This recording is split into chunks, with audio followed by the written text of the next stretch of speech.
schedule. Of course, the call to stations was the night before, powered up the vehicle elements, got everything configured, got into all of our preps. We were ready for load yesterday morning, gave the go for that.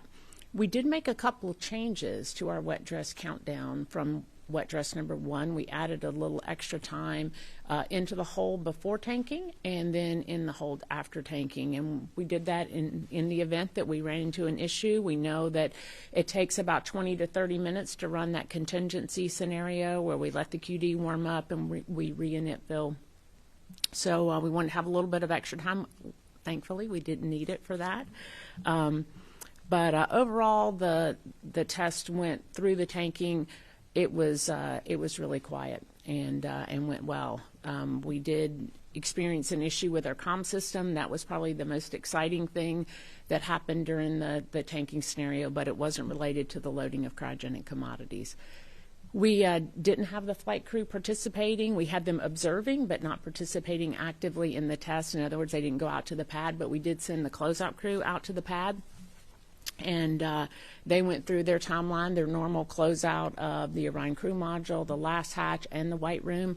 All of that went per the timelines, and then we got into our terminal part of count. We resumed from our count at 8:32. We were targeting an 8:30 T0, initial T0. We were a little bit behind that coming out, but again, really close to the opening of the window. We had a planned hold. We were going to demonstrate that 3-minute MPS hold constraint. We have never done that before. We did that yesterday, and we were successful in doing so. We held the clock at 1:30. For the 3 minutes, we picked up. We actually went a little bit over the 3 minutes. We picked up and we counted down, and then we had a planned cutoff, and we went through our recycle with the flight hardware with a cryogenically fueled vehicle. Again, first time we've ever done that, validating our timelines. We expected it to take about an hour, a little over. We did it in 57 minutes. So very pleased with how that all went in retargeting a second T0. We picked up the count again at T-minus 10 minutes, and we counted down, and we had no holds, no planned holds, and nothing held us up in term count, and we went down and had a cutoff at 29 seconds. Which concluded the terminal part of the count, and then we got back into our recycle, and this time instead of retarget into T0, we got into our drain. And I'm happy to report that through those 2 different targets of T0, when we wrapped all that up, we still had launch window remaining. So very successful day. I'm very proud of this team and all that they accomplished to get us to yesterday and then to go execute with such precision. And with that, I'll hand it over to John. All right. Thank you, Charlie. Obviously, yesterday was really a really good day for us. I thought the test went extremely well. The entire team really remained focused and vigilant throughout the entire test, and that includes the MMT. You know, when we did the test 3 weeks ago, the hardware was talking to us, so we listened. And as Charlie mentioned, the remediation activities that we took turned out really well. Again, though, it was just another opportunity for us to wring out the system and validate and verify that we've got a good system in place before we put crew on the launch vehicle or the rocket to go fly on launch day. I thought just kind of I had a little bit of time to reflect on the launch team and the MMT throughout the day, and I really felt like we've all gotten to a place where we want to be relative to how sharp we are and how we operate.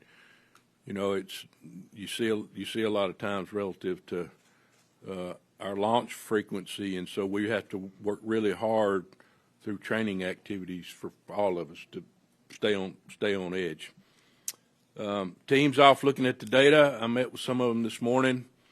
So far, we don't have any indications of anything that we're worried about, but we're just getting started. So we'll go through that, and see what the teams come up with and address those as needed. But overall, it was a good day for us. Megan, back to you. Thank you. Yeah, thank you so much for those opening remarks. It's really great to see how we've learned from wet dress 2 and we had a successful learned from wet dress 1 and we had a successful wet dress 2. All right, so we are now going to invite reporters here in person as well as over the phone to ask their questions. If you're on the phone, remember that you need to press star 1 to get into the queue and then wait for a mic to get to you here. So we'll start over here. Marcia, go ahead. Marcia Denton, Associated Press. To meet a March 6th launch attempt, when would the flight readiness review need to be held? When would the crew be getting? What other milestones between now and then do you have to be on time for in order to make that first time in March? I'll speak to the programmatic part of that, and then I'll pass it over to Charlie to talk some of the other big kind of technical things that we have to get done in this time frame. You mentioned the flight readiness review. That's certainly a big one. It is targeted for the end of next week. That should be in plenty of time prior to launch to go through that certification of flight readiness. It is going to be an extensive and detailed review. We are going to go over and comb every aspect of this system. And we'll go through that with our associate administrator, Amit Kshatriya, and I expect our administrator will be paying very close attention as well as we go through that certification process. And then at launch minus 2 days, we hand over responsibility over to John Honeycutt as the MMT chair and as we prepare for the launch readiness. You mentioned the crew. The crew will go into what we call a soft quarantine, or we're calling a soft quarantine, where they're going into quarantine at Johnson Space Center later today, as I mentioned. And then probably at around L-5 days or more, that would be the latest, but it could go a little earlier, they would transition here to Kennedy Space Center to continue their quarantine up until launch. But I'm going to pass it to Charlie, and she can tell you about the big technical milestones that we need to achieve. Well, really, we just have one big milestone left. We have contingency pad access that we are installing. So we got through our drain operations early this morning, got into inerting. We'll get back into the pad probably somewhere around, what time is it now? Maybe somewhere in the next hour or so. Certainly by the end of first shift today, we should have our teams back in. We're doing the preps for the lift, so we could be ready for that lift as soon as this evening.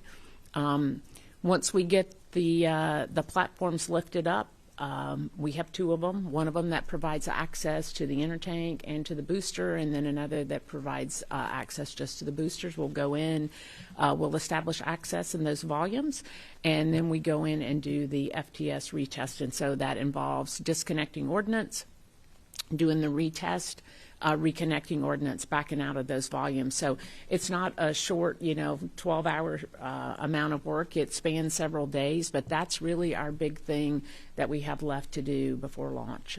Getting through this wet dress was an important milestone for us. Certainly, there's other work. We'll continue with our late stow and final preparations of the crew module. We have some lessons learned from yesterday that we'll go in and address.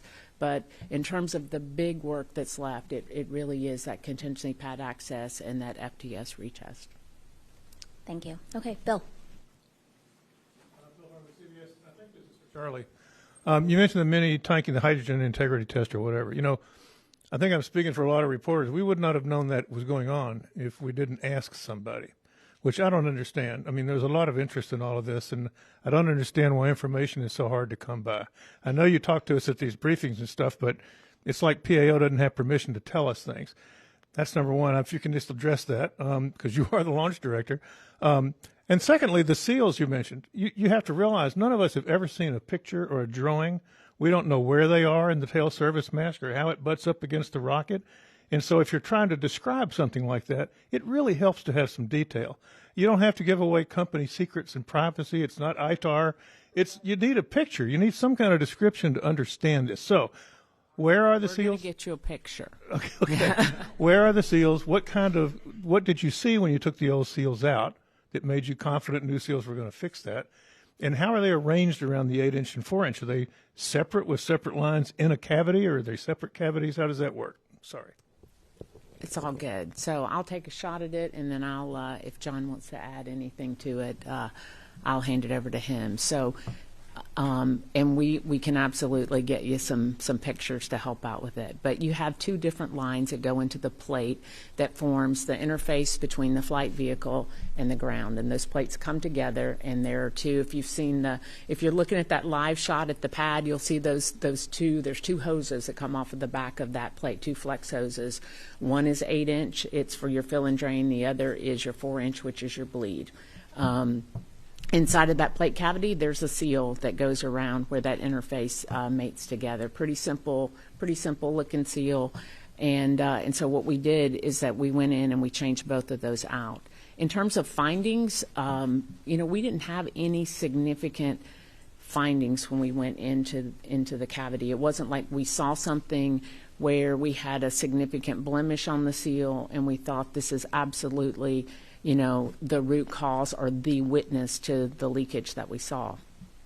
But the team worked through the data. What we did find was seemed to be, after we removed the seal, there was a little bit of moisture in that 8-inch area.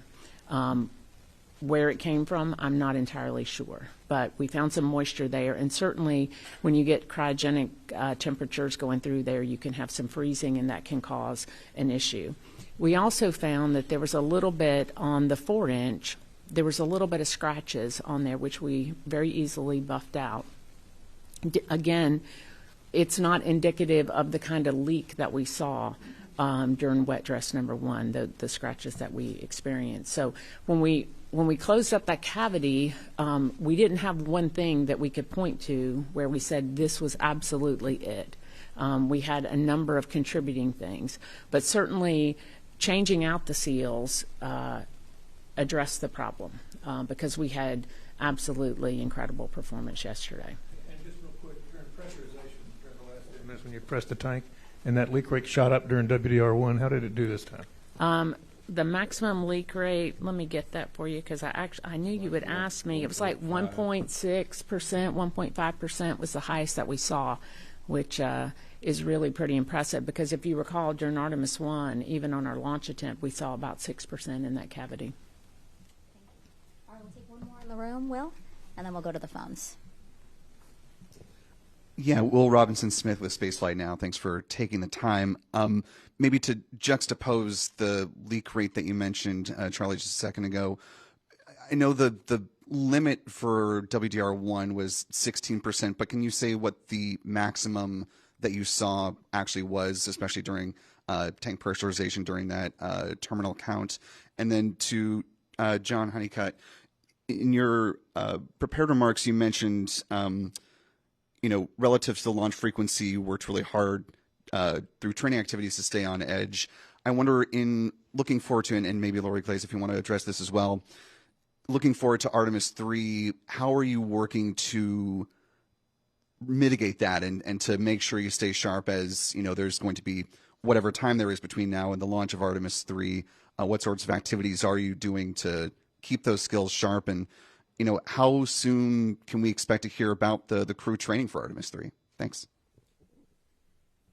So I'll answer the part on staying sharp, and I'll kind of put words in Charlie's mouth.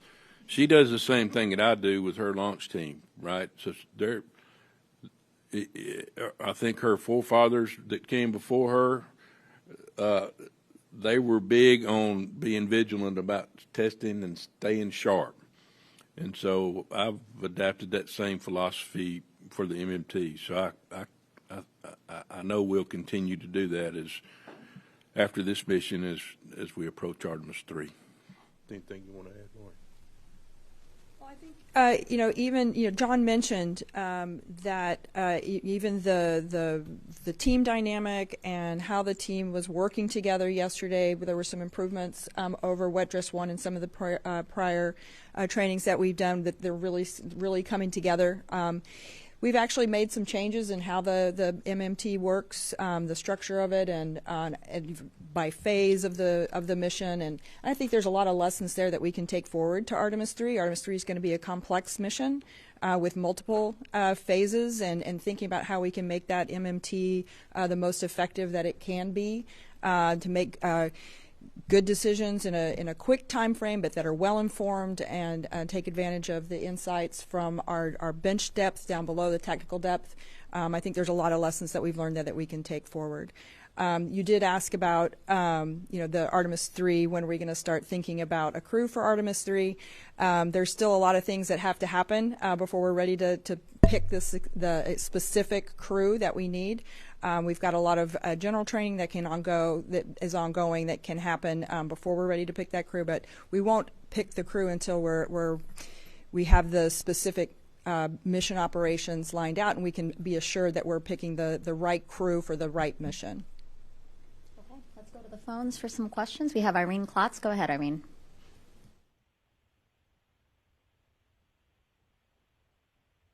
The administrator had written something about redesigning this interface for Artemis III. At this point, do you think that that's necessary, or do you think you now have this leak issue handled for future missions?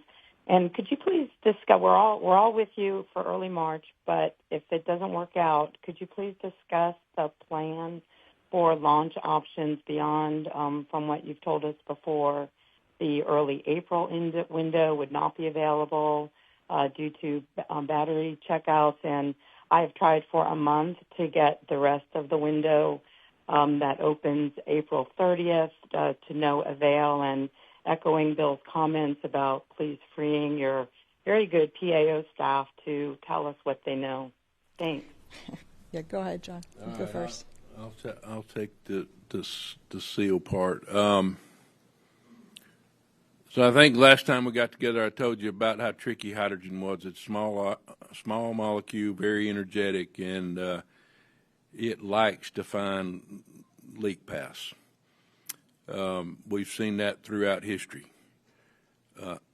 This team has worked very hard since Artemis I and knew we had work to do to get us into a place where we weren't having these problems. And I can promise you that they addressed everything that we could get addressed, yet we still ran into this. I would share with you that the team still got some open legs on their fault tree that they've been working, but I think they got some good data in this round. We'll have to see where that drives them in order to answer the question. And, if you recall, on Artemis I, we did the same thing. We changed the seals at the pad, and we were successful. So here we are over the last 3 weeks. We changed the seals at the pad, and we were successful. So, again, the hardware's talking to us. I don't want to get ahead of the team. I think they've got some theories about what's going on there, but we'll let them drive to closure. But I do know the administrator wants to make this leak-proof, and I think we're on a good path. Got a good opportunity to do that. Okay. Ken Chang, New York Times. Go ahead, Ken. Hi, simple question. When would you set a launch date? Would that be after the flight readiness review? As I said, I think we are going to target the 6th. It's pending the successful work at the pad and the successful certification of flight readiness, which I said we anticipate the end of next week. So I think we can keep an eye on those activities. If something happens that pushes us off away from the 6th based on the experience that we're having over the next week or so, we will certainly communicate that and be transparent about it. So let's all keep our eyes out. We'll be, I'm sure, posting regular blogs, updates on how we're doing with the contingency pad access and the work that's going to go on with the flight termination systems in the booster and the intertank area of the core stage. If there's something there that looks like it could threaten the 6th, we will certainly let everyone know that we could move off of that. But for right now, that's the direction that we're headed. I think there was also the question earlier about other launch availability, the later launch periods. In particular, I guess it would be launch period 20 that opens on April 30th and beyond. We'll certainly take that comment seriously and take a look at there's still a lot of analyses that has to go into those, and so the 3 launch periods that we released are the ones that have been analyzed most closely, where we understand the constraints.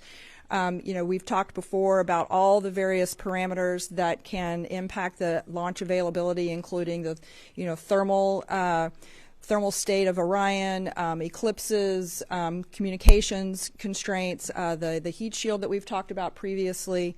And so there's a lot of analyses that need to go into determining exactly which of those dates have appropriate launch windows or launch windows within those periods.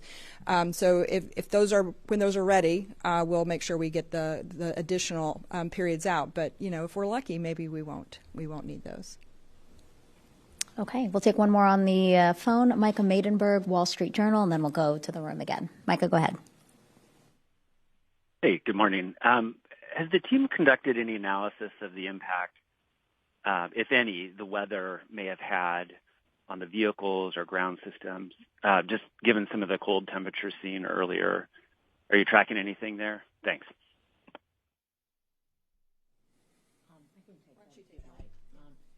So we do not believe that the cold temperatures had an effect on the performance of the cavity, just because the ambient conditions are, I'll say, so much kinder than the temperatures that are flowing through that interface.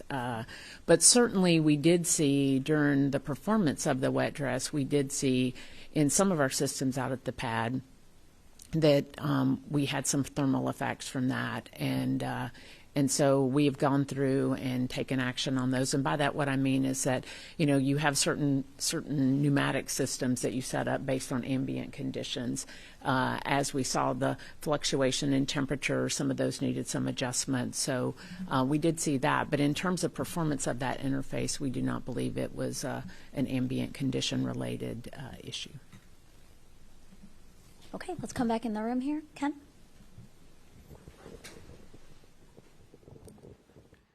Thank you. Ken Kramer, Space Up Close. First, congratulations. It was spectacular. I was here last night, thoroughly enjoyed it, and can't wait to go back to the moon.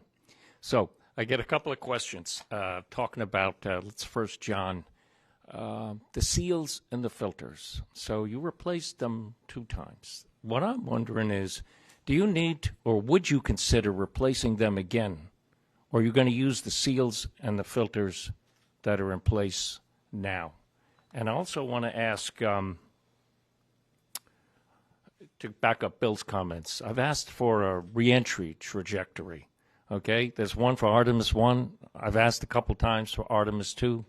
If you could make that available, okay, and with a little explanation. We've heard general terms, but I'd like to hear some details, why it is better compared to Artemis I. You're not doing the skip reentry.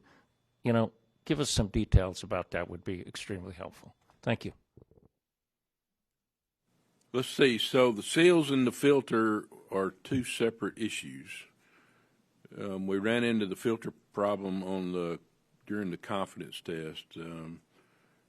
The EGS folks and the filters on the skid on the ML, and so Charlie's team went through that part. So I'll let her describe that. I think right now, as always, if we ran into a challenge on the seals, we would look at the data and make a decision about what the next steps would be. I will tell you right now, I got a pretty high level of confidence in the configuration that we're in right now. It's out there at the pad. It's going to be there at the pad until we go fly.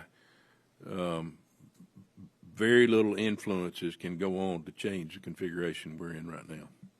You want to talk about the filter? Sure, and I would agree with John. There would be no plan to go change the seals. We had great performance yesterday, and there would be no reason to go relook at those.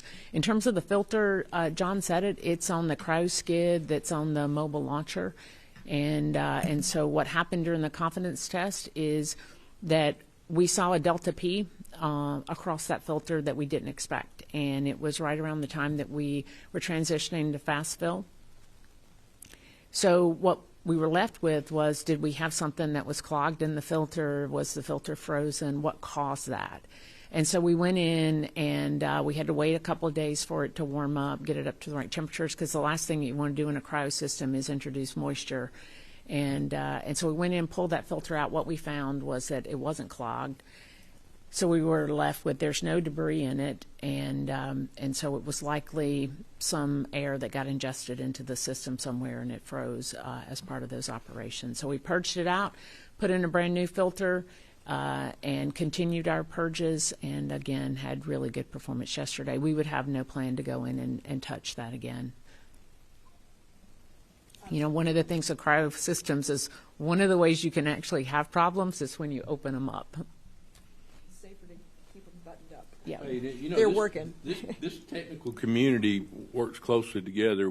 I got to give kudos to the ULA folks and some other folks that stepped in and worked with the EGS guys and SLS guys to share some of their learnings relative to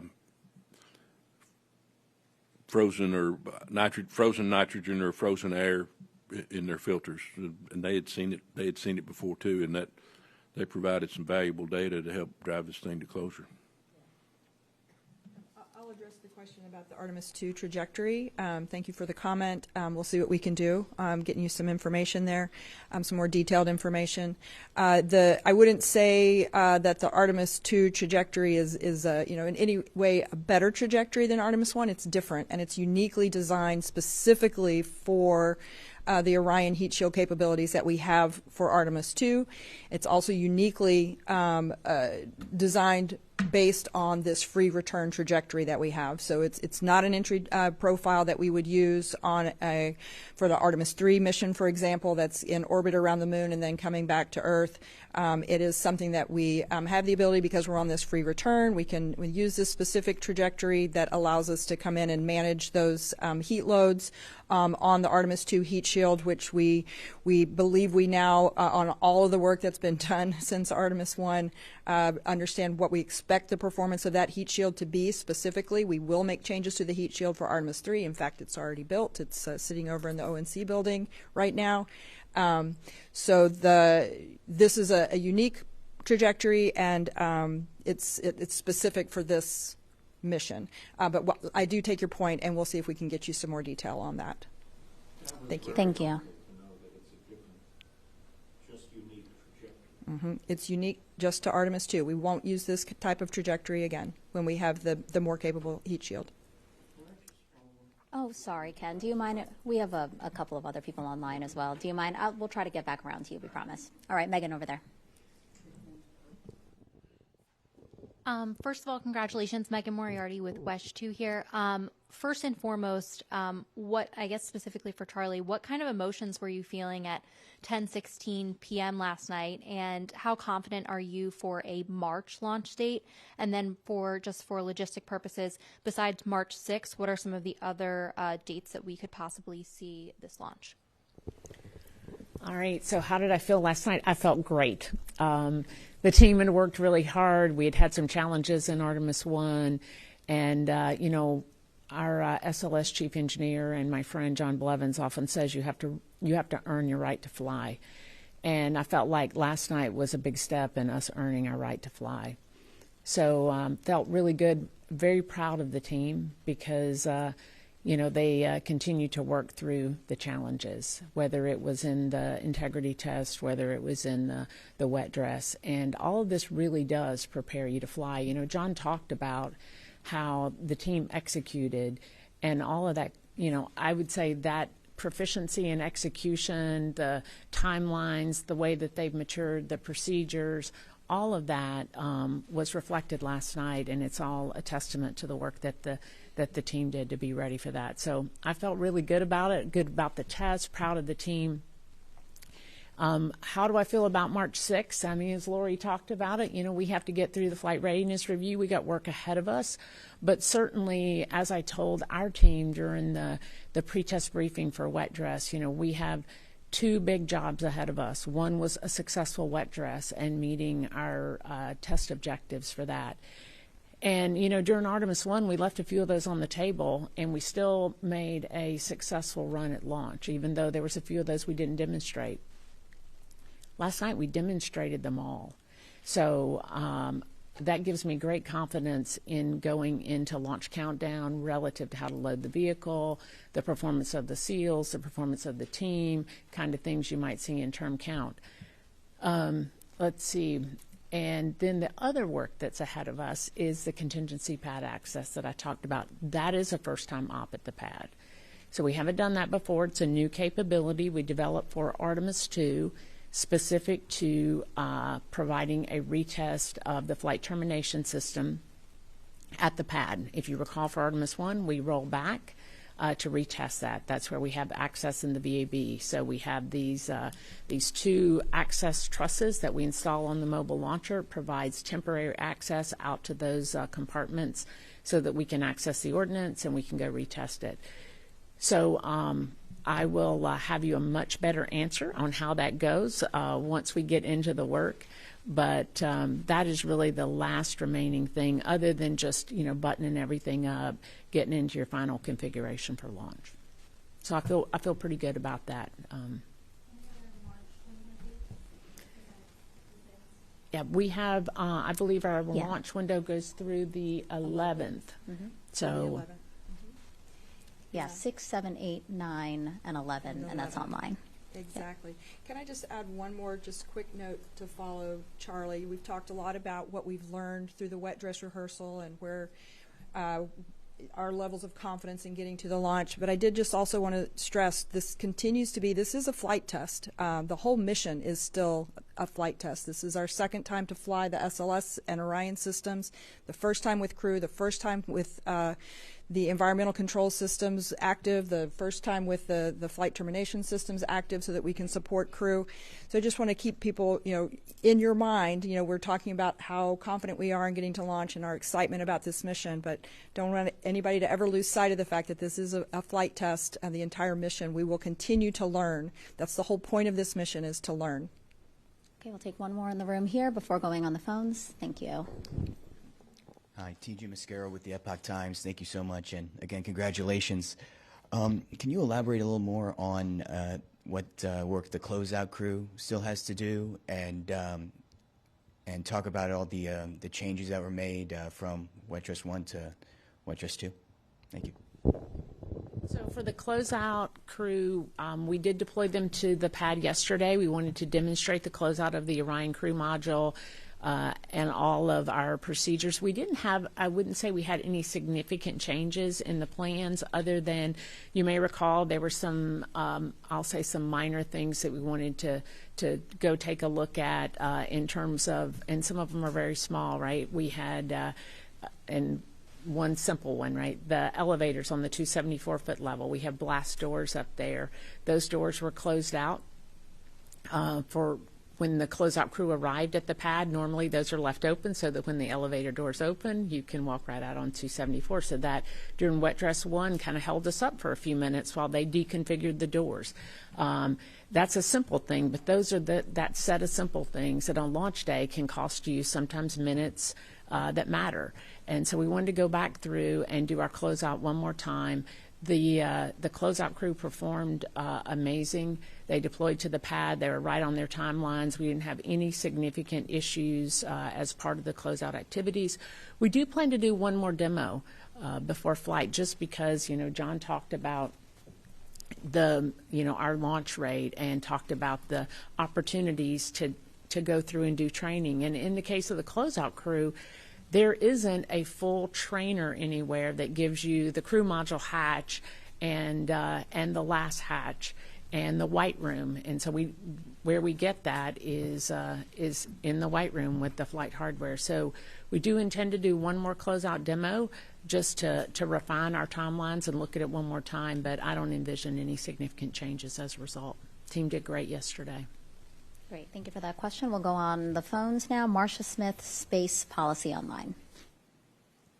Thanks so much for taking my questions. Actually, I think I have two of them for Lori. The first one is about a comment you made a little bit earlier about for Artemis II, and you wouldn't be picking the crew because you had to pick the right crew for the right mission. And could you elaborate on that a little bit? And does that reflect questions about which human landing system you're going to be using? And is there any update on that? And nearer term for Artemis II, I'm wondering what NASA's strategy is for getting the word out to the public about Artemis II, because I'm still surprised at how many people don't even know that we're going back to the moon. I'll take your first question first. Yes. So as you know, we have been over the last several months thinking about trying to introduce a little bit more of a competitive nature and trying to get our crew to the lunar surface. And so we are looking at potential, the potential of having either the Starship or the Blue Origin landing capability. So that will make a difference in training. And then also just even as we refine the work that we want to do on the lunar surface, that will also define exactly what types of capabilities that we need, the complement of capabilities that we're going to need with that crew. So that's kind of where we are and what's going to drive the selection. So I would anticipate, over the next many months or year or so, us starting to really refine and think through what that will look like. So stay tuned on that. Let's see. The first question had to do. I'm sorry. What was the first one or the second question on Artemis II? How would you get people to get the people to know about it more? Yes. Yes, I agree. We need to start getting the word out. Let's do that. I'm going to rely on you guys to help us a lot in getting the news out and getting the story out, and our PAO folks as well. And hopefully, by leaning in a little harder on when we think we really anticipate our ability to launch, hopefully in March. I think that helps a lot as well, where it's not an ambiguous time in the future. We've had this successful wet dress rehearsal yesterday. I think a lot of folks up to this point have said, we watched Artemis I and it went, significantly beyond when we first started talking about it. But this is really getting real, and it's time to get serious and start getting excited. All right, next question on the phone, Jeff Faust, Space News. Good morning. Quick question on the leak rates that you measured. Was that low leak rate, that 1.5% or so, constant throughout the test from fueling through the terminal countdown, or were there points in the test that leak rate peaked, and does that provide any sort of diagnostics about what might have been the root cause of the issues you were having earlier? Thanks. Yeah, so no, it was not a constant leak rate. In fact, I just have the max leak rate for during our field operations, and it was, I'm going to say this, 0.4% was our max in fast fill, 0.4%. So that is almost unheard of, even in Artemis I. We did not see leak rates that low. The leak rate in term count we saw was in the first run through term count, we had 1.6% was the highest we saw. And in our second one, it was 0.7. And it was not constant the whole time, because what happens in term count is that we're going through something called pre-press. And so you have these pressurization pulses that are being sent to pressurize the flight tank. And so you could see that you'll see some fluctuation in that leak rate. But the numbers that I gave is the max that we saw during that time. So, again, very good performance yesterday. Jackie Waddle, CNN. Hi, folks. Thanks for doing this. A couple questions. First for Charlie about the seals. What's the difference between the seals that you just put on versus the one that were replaced? If I understand correctly, these warp with the chill down. So what makes you confident that these seals, won't continue to warp with chill down on launch day? And then question for whoever can take it. I know that there was an indication that you could work towards an earlier launch date than March 6th. I think March 3rd was kicked around. Can you discuss why you were able to evaluate launch dates that weren't previously identified and why you ultimately decided to stick with March 6th? And are you going to continue to consider maybe alternative launch days down the line, or is it pretty much set to these that you've previously identified now? Thanks so much. Yes, I'll take the first part of that on the seals. there's no difference. The seals are exactly the same. They're just newer seals. All I can say about that is these seals are installed when we build the core stage up in the VAB, as Charlie mentioned earlier. And as you know, we're in the VAB for a pretty good while because we got a lot of work to do there. And then we go through rollout, and we understand that we do have certain loads on the rocket as we roll to the pad. And so I'm not going to speculate anymore. What I said earlier is we're going to let the teams go off and look at the data that we got over the day yesterday and see how that addresses things that we might need to do different moving down the road, or maybe we just look at operationally if we do something different. And I'll take the question about the additional potential launch opportunity dates. So as I mentioned a little bit earlier when we were talking about other potential windows or launch periods beyond April, there's an enormous amount of analyses that has to go into determination of which of those dates actually have appropriate launch windows that we can use that are, we want something that's in general at least 2 hours in duration so that we can have a good chance of getting off on that date. And then all of the constraints I mentioned, thermal control, eclipses for power, communications. And so what we had done with March 3rd, which we had been looking at, is that the preliminary analysis was kind of on the edge, and so it was originally taken off of the plate, and we already knew that the 4th and the 5th were not viable at all for some of those reasons. And so there wasn't a whole lot of the additional work wasn't really done on the 3rd, but we started really sharpening our pencils of trying to maximize the number of days. Could we eke out another day in March that could be viable? And so in particular, the Orion team went off and started looking at it and looking at not just the nominal case and the baseline case, but they have to look at all of the off-nominal cases, all of the potential scenarios that we might end up in, and how the Orion spacecraft would still be able to perform, keep our crew safe, and be able to return back to Earth in a safe configuration. And so that took an enormous amount of work, but they went and they did that. They did all of that additional analyses. They ultimately did determine that the 3rd could have been a viable date, but with the work that we had ahead of us, it just didn't seem feasible, particularly following Wet Dress 1 and considering the work that needed to be done with replacing the seals and replacing the filter. And so we opted to eliminate that as an available date. But I anticipate as we go through the systematic approach that we have for assessing each of the viable or the available launch dates, we'll go through those. We already have, I believe, a rough cut at those for May and June and beyond, but we'll continue to refine those. And as I said earlier, as we sharpen our pencils and we start to get a better understanding of exactly which of those dates are available, we'll make those available to you guys as well. We're staying on the phones. We have quite a bit there. Stephen Clark, Ars Technica. Hi, thanks for taking my question. John Honeycutt just answered my main question, but I'll follow up on the seals.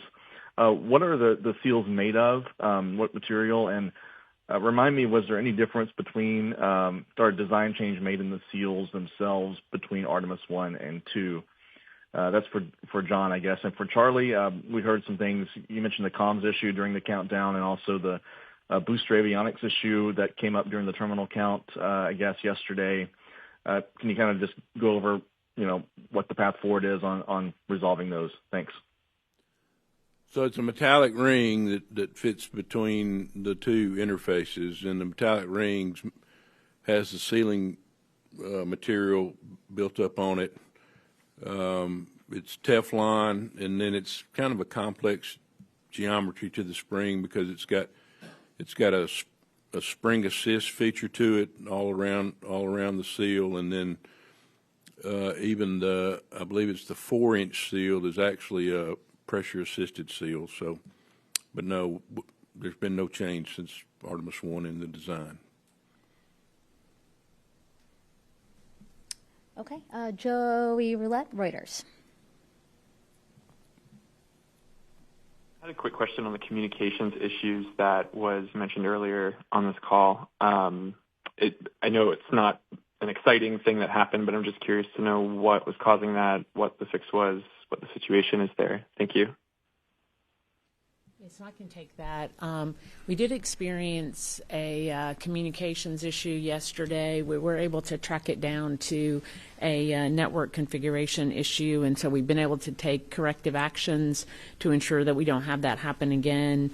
One thing I'll also say is that we were able to go through, while it wasn't planned to demonstrate yesterday, we did go through a contingency procedure that we run in the event that we have a loss of comm, and we implemented that yesterday. It worked great. The only slight holdup that we had was when the comm issue, when we encountered it, it was just as we were getting ready to take hydrogen from slow fill to fast fill, and I did ask the team to hold up.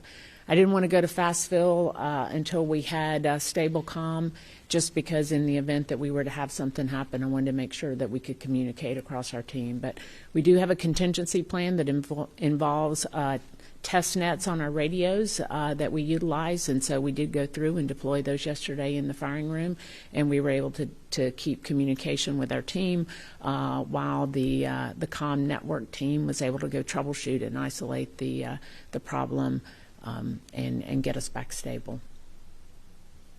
Nicole from the Canadian Broadcast Company is on the phone. Go ahead, Nicole. Actually, that was my question. I was going to ask about the comms issue. But, I mean, you seem pretty confident that this won't creep up again. I'm asking because this also occurred during the first attempt with Artemis I. Had you changed anything since then with comms? An issue like this during Artemis I, I do not recall any issues that we had like this with the communication system during Artemis I. We had a different comm system during Artemis I than the one that we have in place today, and I don't recall any communication issues during Artemis I. Okay, let's see if there are new hands in the room because we still have quite a bit on the phone. We'll go here. And then we'll go back to the phones. Hi, Bert Dicht with the National Space Society. A question for John. At the pre-rollover press conference, you mentioned the enormous responsibility of the MMT and that we're not going to be going till we're ready. We've made a lot of progress since then. I'm just wondering, as we're moving toward launch, what will you be looking at specifically? Is there anything that maybe concerns you or is keeping you up at night? Now, are you talking relative to the MMT or the hardware? To the MMT. Yeah, so, you know, we did talk, we looked at it, and I think the leadership above me agreed at some point in time in this path today, we needed to do more to get ready. I feel like at this point we have demonstrated a significant amount of improvement to where I am almost happy. And I may not ever be happy, I don't know. But I'll tell you, we have another sim, in-space sim planned at JSC for the MMT on Monday. And then, you know, knock on wood, we want to go fly as soon as we can in the launch window. But if something opens up there, and God forbid that to happen, I'll be looking at other things we can go do to stay sharp. We have time for two more on the phone. Tariq Malik, Space.com. Yes, thank you very much. Charlie, you mentioned that during this fueling test, the Artemis II crew, you know, they weren't participating, but that they were observing. And I'm just curious kind of what their reactions or their input was that you got after the fact about what they're thinking now that we're past this milestone, and that you've got March 6th on the horizon. So, we were really lucky to have our flight crew in the firing room, 3 of the 4 members observing the test, and I would say that they were excited to be there with the team. and pretty pleased with all of the results. So, I wouldn't want to put words in their mouth, but I think they were as happy or maybe happier than I was, and I was certainly thrilled with the results. Hey, Reed said in the MMT bubble with us, and in particular, he sat right next to the Moon to Mars chief engineer, and he stayed right there through the whole time. And Reed made the same observation that I made earlier today. He's been either directly tracking or indirectly tracking what this team's doing to improve, and he saw that and he noted it to me after we finished the test. So he reflected on the launch team and the MMT. All right, Andrea Leinfelder, Houston Chronicle, you have the last question of this press briefing. Go ahead. Hi, thank you. I wanted to ask another question about the communications. I recall there were communication blackouts during the first wet dress rehearsal for the Artemis II mission. And there was an alert or a news update that said it had been an ongoing issue. So is there a larger issue with the communications? And, did going through the contingency plan yesterday provide confidence that, that plan would work on launch day if there was another communications issue? Thank you. So we did have a comm issue during wet dress 1, and there's been like many communication issues, just a reflection of technology, if you will. They can happen for a lot of different reasons, and so the team has been working very diligently to determine as we go through each of them, and not all of them are the same. Sometimes it is related to some of the comm issues can be related to, some configuration between centers. And so you may have heard that. We had some of that in one of our wet dress where we had some of our loops that weren't connected in the way that we expected, which is why we do wet dress, so we can figure out all these things so on launch day that we get all this configuration and all of this mapping correctly. And so that was one form of the comm issues that we've had. We've also had another issue on a prior test where we dropped out of what was called duplex to simplex mode within the server, which is that the comm essentially worked just fine, but the redundancy wasn't there. And so you may have heard us speak about that. Yesterday's issue was something completely different. It wasn't within the voice comm system itself, but it was in the network. So hopefully, as we have worked our way through this, pinpointing each and every one of these root causes and correcting them, hopefully on launch day we don't see this. We'll certainly be putting operational controls in place as well for once we get our config in place and freezing it once we test it out. So there'll be some operational controls that come along with that. And was there another part to the question? Oh, our backup plan. So, because we had some issues before, we wanted, with wet dress 1, we wanted to make sure that we had, one of the things that I think NASA does really well is we learn from the data that we're given, and then you try to take that and you apply it and you think about, well, what could the next failure be and how would we address that? And so we had a comm issue.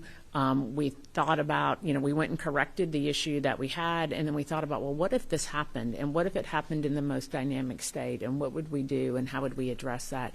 And that's where the contingency plan came up. We had that proceduralized, so it wasn't something we were doing yesterday. We had radios available in the firing room. We had people designated that would be available to provide those as they were needed.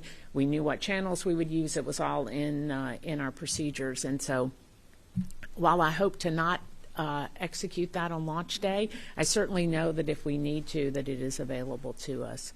And I know you said that was our last question, but I want to go back because I didn't answer, I think, between the multiple questions. It got missed, but someone asked about the issue that stopped us in terminal count, because we always plan to count down and hold at a minute 30. We did not plan to have an issue. We did have an issue, which was booster power 001, which looks at three sets of, it basically looks at three measurements. Two of them are from the ground and one is from the booster onboard battery, and it's just making sure that we have the right voltage to support the mission. And so what happened is that the flight measurement looked great. It was solid, and we saw a delta to the between what the ground side was seeing. So we're going to go take a look at that. It was no constraint to yesterday. We're not going to fly, and so we knew that we were in a good position to press on. We did that, but we will be going and looking into that and figuring out why we saw that delta between the ground and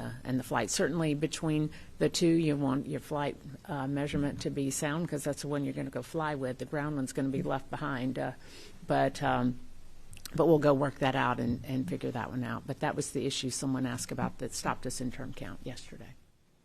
Thank you so much for that follow-up. Charlie, as you can see, we try to get to as many of you and as many of your questions as possible, but we do have to wrap up today's news conference now. Again, thank you so much for your questions, and thank you, of course, to Lori, Charlie, and John here. And as you heard them say, we are going to target our first March opportunity, March 6th, pending any open work. But ahead of that attempt, we'll, of course, host more of these briefings so that you can stay up to date on our progress. But until then, everyone can learn more about this mission by going to nasa.gov/Artemis. We're pulling that up on the screen right now. Again, nasa.gov/Artemis. Again, thank you everyone for your interest, for your questions, and have a great rest of your day.